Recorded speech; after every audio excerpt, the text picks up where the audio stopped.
Pour terminer sur les 5 blessures les plus importantes, dans cette vidéo, je vous explique comment reconnaître la blessure d'abandon. La blessure d'abandon ne doit pas être confondue avec la blessure de rejet. Une personne qui abandonne, c'est une personne qui quitte, qui laisse, qui délaisse quelqu'un. Alors que pour la personne qui rejette, c'est une personne qui va repousser la personne. Elle va avoir tendance à ne plus vouloir l'avoir à ses côtés. Il s'agit bien de 2 blessures bien distinctes.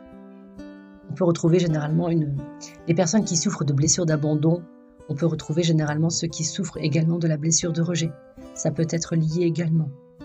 La blessure d'abandon peut être liée au fait de ne pas se sentir aimé, de se sentir seul, de se sentir abandonné, de se sentir délaissé.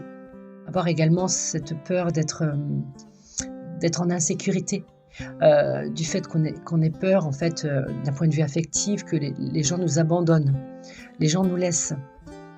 C'est généralement des personnes qui ont peur de se retrouver seules. Les signes qu'on peut trouver, bien évidemment, on peut avoir le manque d'autonomie, la dépendance affective, le manque d'estime de soi.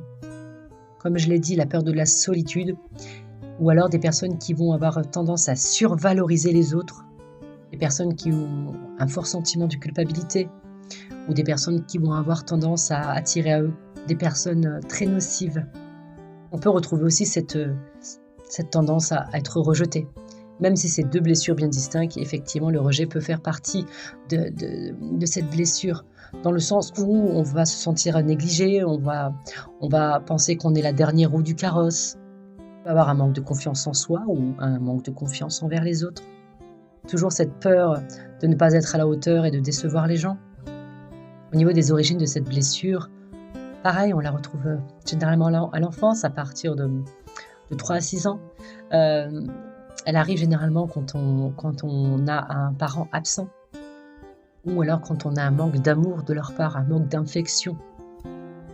La maltraitance également peut provoquer un sentiment d'abandon chez un enfant.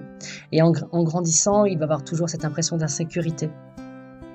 Voilà pour la blessure d'abandon.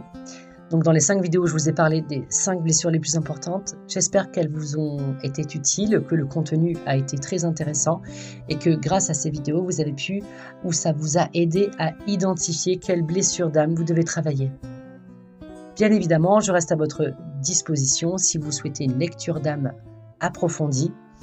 Si vous avez encore des questions concernant vos blessures, n'hésitez pas à prendre rendez-vous avec moi pour cette lecture d'âme. Ça sera avec un grand plaisir. Bonne journée.